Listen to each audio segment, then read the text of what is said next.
Hello, my name is Charlotte Lauder, and today I'm going to be discussing Scottish magazines and Scottish revival. Okay, so much of the discussion around Scottish revival in the late 19th and early 20th centuries has centred on definitions such as these, which have taken from Michael Shaw's introduction to his book, The Fin de siècle Scottish Revival. Michael describes revivalism as a challenge to the centralisation of Scottish culture and intellectualism, a reassertion of Scotland's distinctive cultural presence, a defence of Scottish nationality, and a defiance against the marginality of Scottish identities, cultures, and traditions. And these statements are all relevant to almost all the magazines published in Scotland between the 1880s and the 1950s. The more well-known story of revivalism in Scottish magazines are in Celtic revival magazines of the 1890s and the early 1900s, such as Patrick Geddes' The Evergreen and William Sharp's The Pagan Review. Then we have revivalism in magazines associated with the Scottish Renaissance of the 1920s and beyond, such as Hugh McDermott's Northern Review and Scottish Chapbook, and John White's The Modern Scot. But this begs the question, what about the intervening period? What kinds of magazines were published in Scotland, and what did they say about Scottish culture, literature, and revival more broadly? You'll see that I've started this timeline in 1869 when the People's Friend magazine was established. And the People's Friend is a key title in my research and is important for various reasons. But in the context of revival in Scotland, primarily it's important because of its declaration that magazine culture and periodical literature was dead in Scotland. So in 1869, the magazine said that for many years, however, Scotland has possessed no serial publication devoted to the portrayal of Scotch character. Tate has been long dead, and Chambers' journal has gone to London and become intensely Anglified. It seldom contains a Scottish story now, or a Scottish poem, or indeed anything related to Scotland. Now, we think that there is room for a periodical such as The People's Friend, which will contain Scotch stories, poetry, and other articles written by Scotchmen. And this statement is important because it highlights the need for a revival of periodical literature that was truly Scottish, i.e., literature about Scotland, written for people in Scotland, and predominantly written by people who were Scottish and in Scotland. And this statement also agrees with scholarship on late 19th century art, fiction and poetry in Scotland, which argues that cultural life was alive and well before the Scottish Renaissance of the 1920s. So if we park the idea that Scottish literature was not absent or lifeless in this period, then what was the Scottish Renaissance reviving? And this is a question that was posed by Jessie Ann Anderson, a poet based in Aberdeenshire who had a very industrious career that was enabled by the growth of Scottish newspapers and magazines. She was considered on the fringes of the Scottish Renaissance, but despite this, she used vernacular quite widely, and she lived to see the Scottish Renaissance and held some very pithy opinions about it and its associated literati, which her correspondence with the modernist sculptor and artist James Pittendry McGilvray reveals. In 1924, Anderson wrote to McGilvray that "I have not had either a Scottish Nation or a chapbook this year. C.M. Grieve seems to have too many irons in the fire. I think he is pretty much an overworked tool." She says that anything like a genuine and independent love for the arts and literature is the backbone of the chapbook movement I cannot see. There is a strongly collectionist suggestion about the whole output. Quite possibly it is partly financed by Labour politics. I don't say it is Labourist, but I do think that quite a lot of ists and isms are tied up in its fascist bulkiness. I think he is Hugh McDermott as well as C.M. Grieve. He has done a great deal to wake up young Scotland to the fact that there has always been a golden thread of genius running through the national newspapers. If it did nothing for younger Scotland than blow the worldly dust aside from the little handful of works wrought by the older but still live and working Scotland, the chapbook press has done good, practical, needed work. Here, Anderson identifies a younger Scotland and an older Scotland, which was a crucial component underpinning the Scottish Renaissance. She states that although Hugh McDermott was heralded at the time and has been since as the messiah of literary revival in Scotland, as she says, Scottish newspapers were culturally aware in the intervening period, and I would argue so were the magazines. Finally, she states that despite her political scepticism, the Renaissance has done good, much needed work in highlighting the existing body of literature, art and culture in Scotland. Now, casting aside whether or not you agree with Anderson's description of literary genius, she is right that the Scottish press between 1870 and the 1920s was full of original Scottish literature, poetry, music, vernacular, dialect, essays, and articles. And it's a period in which some of our colleagues have claimed that Scotland was effectively dead. But what follows here is a discussion of some of the ways that Scottish magazines engaged with or promoted revival in the literature, culture, and history of Scotland. Throughout the 1870 to 1920 period, magazines like The People's Friend, The Scottish Reader, and Scottish Knights regularly published poetry in Scots and Doric, and contributors included prominent vernacular poets such as James Logie Robertson, Robert Ford, James E. Watt, and Alexander Logan, some of whose beards you can see on the screen. These men were part of a much wider network of poets who contributed to nearly every penny weekly or monthly magazine and local newspaper in Scotland, and who Kirsty Blair has discussed quite widely.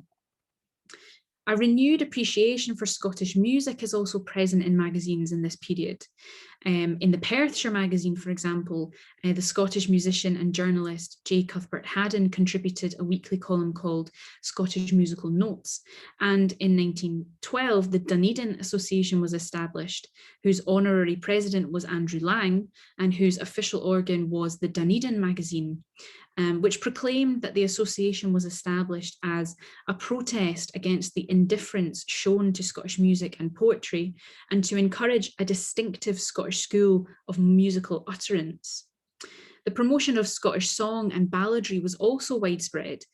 Scottish Knights ran 2 weekly columns in 1884 entitled The Ballad Writers of Scotland and The Songs of Scotland, and the Scottish Patriot ran a similar series in 1903 entitled The Poets and Songwriters of Scotland. By far the most pronounced defence of Scottish culture in magazines, if we're to use that definition of revival, was the obsession with Scottish history, national heritage, and biography. The history of Scotland was consistently used to reassert Scotland's distinctive identities, culture, and traditions.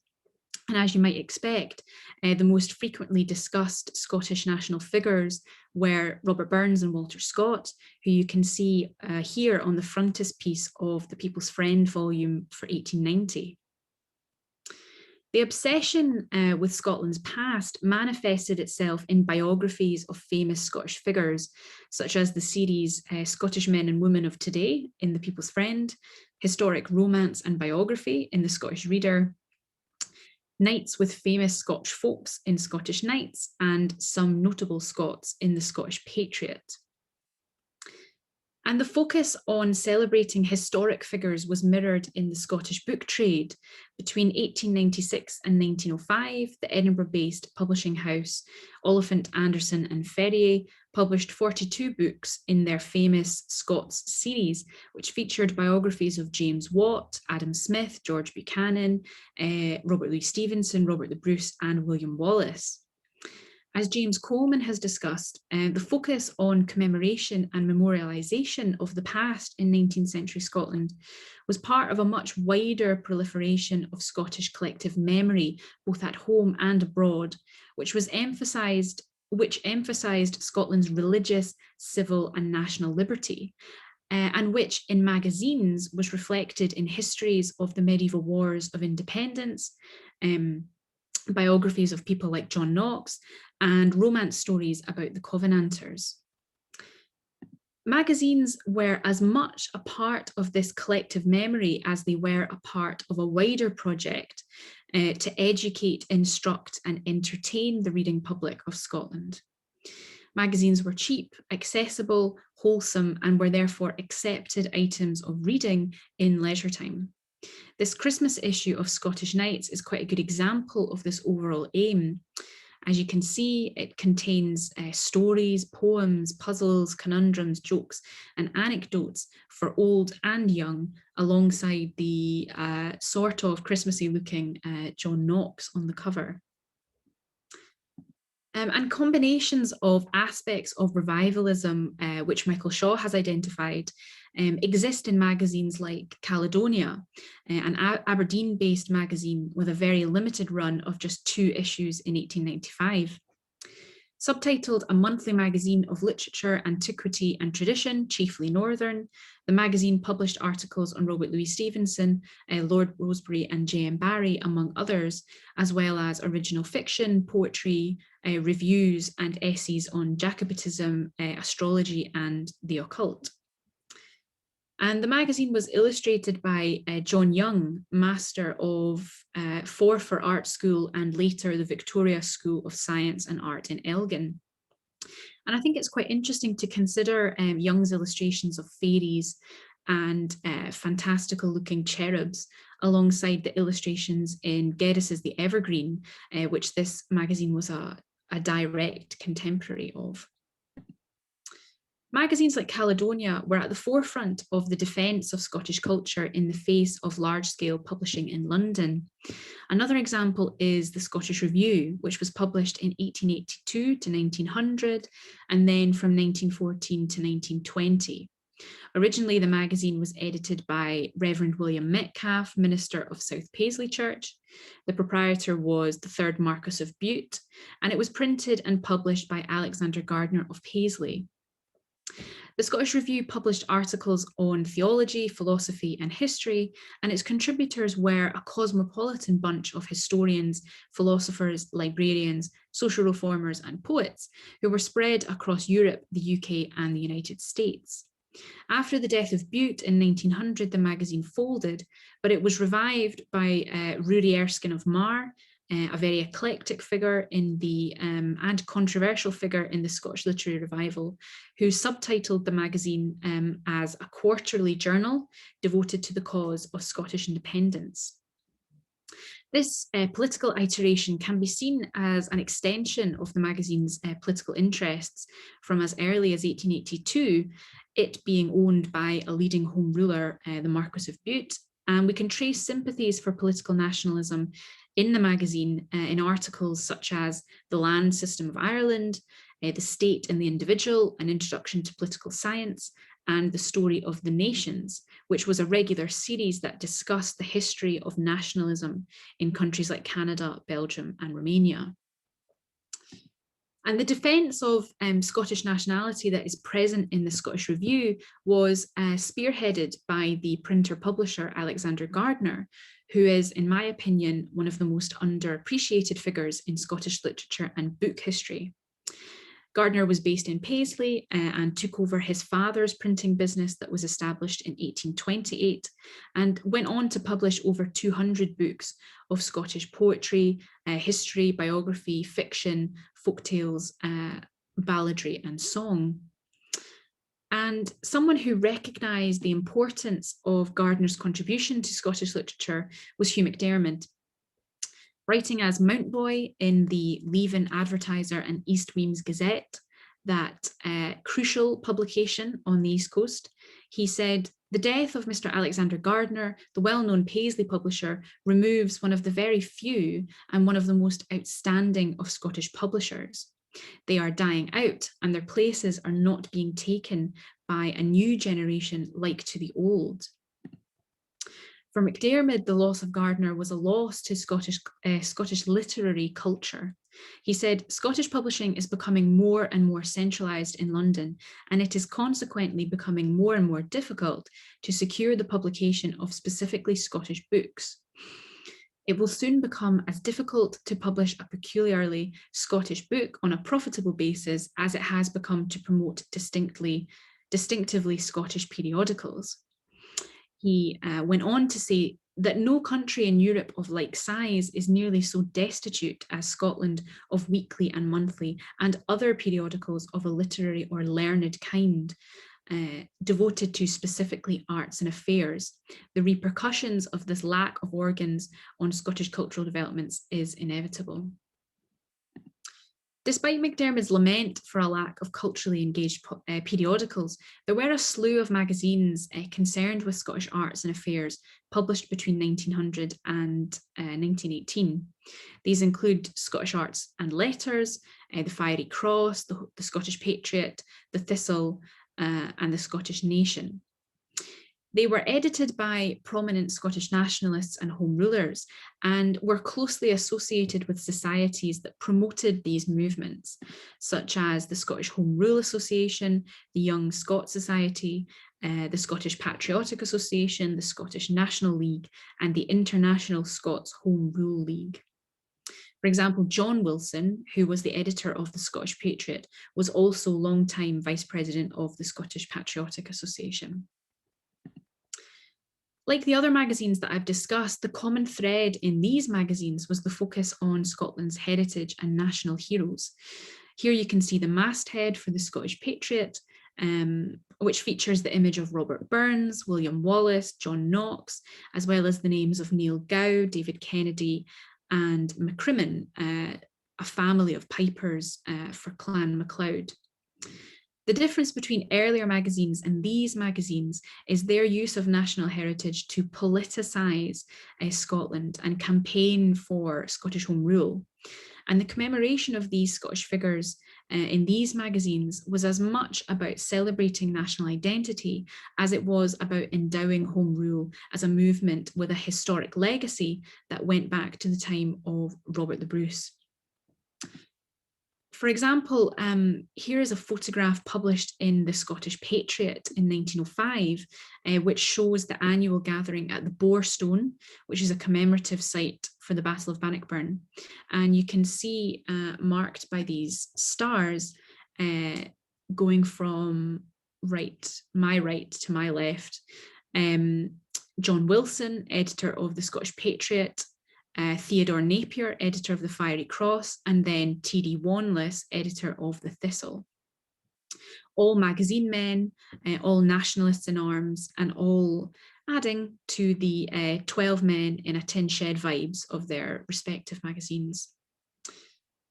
Essentially, these magazines revived national pride and renewed interest in Home Rule that was first launched by the Scottish Home Rule Association in 1886.